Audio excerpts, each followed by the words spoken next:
The problem with assuming. So there is a problem with assuming. And what happens is the problem with assuming is that we believe or assume something about a person or a situation to be true when it's not.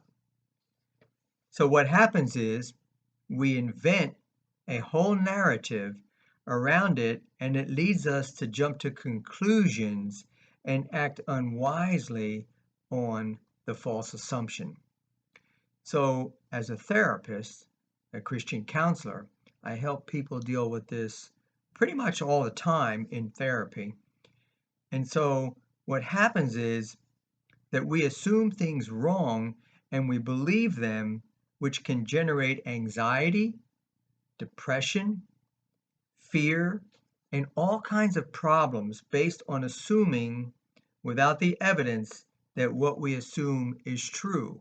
Now, I'm not saying that you can't assume something that's true and have feelings of anxiety and depression. You could be dealing with a real situation and it makes you anxious and you're depressed. I'm talking about the false assumptions. I'm talking about reading something into a situation or a person that's just simply not there. It's an error in drawing a conclusion or assuming. Okay? So, my advice is get the facts, check it out.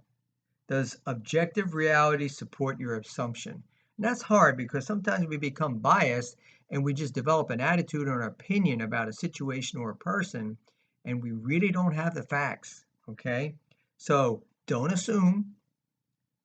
Save yourself the pain, the agony, and the grief of operating on an assumption about a person or a situation that simply is not true.